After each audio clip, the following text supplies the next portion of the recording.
رسول اللہ حبیبی یا رسول اللہ حبیبی یا رسول اللہ۔ لیلۃ القدر اپنے دامن میں اتنی رحمتیں رکھتی ہیں کہ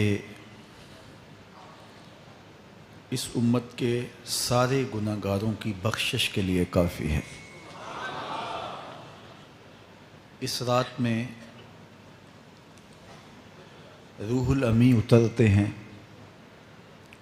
فرشتوں کے جلو میں، جھرمٹ میں، اور اہل ایمان جو قیام میں ہوتے ہیں، قعود میں ہوتے ہیں، ذکر الہی میں ہوتے ہیں، ان سے مصافحہ کرتے ہیں۔ یہ رات کون سی ہے؟ ترکی خیمے میں چٹائی ایک سمت کر کے سر انور حضور نے باہر نکالا اور فرمایا کہ لیلۃ القدر کو آخری عشرے میں تلاش کرو۔ اور ایک روایت کے لفظ یہ ہیں کہ آخری عشرے کی تاک راتوں میں تلاش کرو۔ وہ تاک رات کون سی ہے؟ اس کو مخفی رکھا گیا۔ حضرت ابی بن کعب رضی اللہ تعالی عنہ صحابی رسول ہیں، فرماتے ہیں میں قسم کھاتا ہوں کہ وہ رات 27ویں شب ہے۔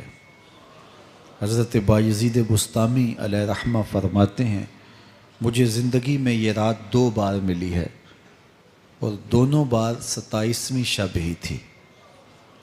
تو ہم اللہ کی بارگاہ میں امید کا دامن پھیلائے ہیں کہ یہی شب ہو اور اس کے دامن سے پھوٹتی ضیائیں ہمارے اندر کے اندھیروں کو ختم کرنے کا ذریعہ بنے۔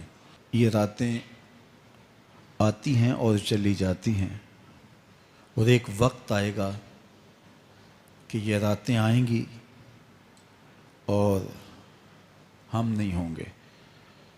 کتنے لوگ ایسے ہیں جو پچھلے سال تھے لیکن آج نہیں ہیں، ان سے گزشتہ سالوں میں تھے آج نہیں ہیں۔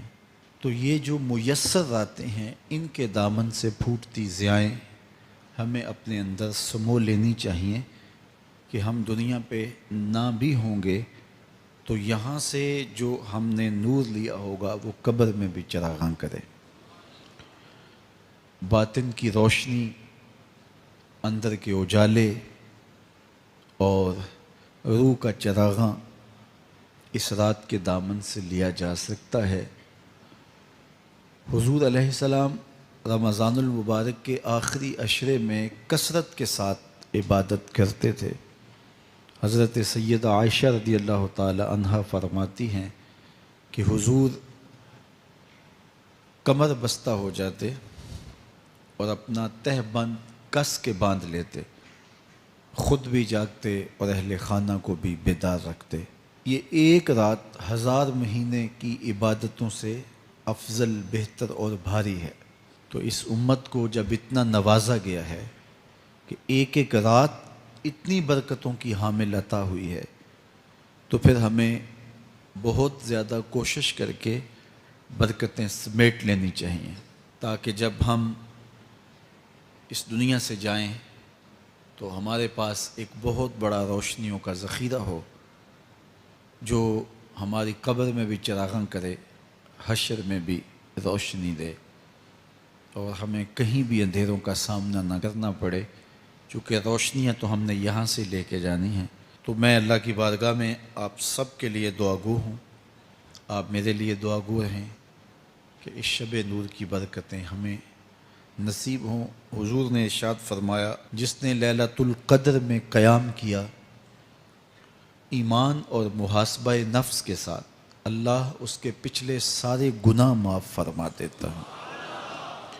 ام المومنین سیدہ عائشہ رضی اللہ تعالی عنہ فرماتی ہیں کہ میں نے عرض کی اے اللہ کے محبوب صلی اللہ علیہ وسلم، اگر میں لیلۃ القدر کو پا لوں تو مجھے پھر کیا دعا مانگنا چاہیے؟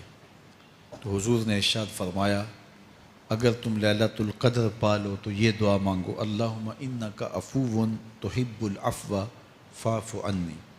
اے اللہ تو معاف کرنے والا ہے، معاف کرنے کو پسند کرتا ہے، میرے معاملات سے درگزر فرما۔ تو اللہ تعالیٰ اس رات کی برکتوں سے ہمیں اپنی پناہ میں، امان میں، حفاظتوں کے حصار میں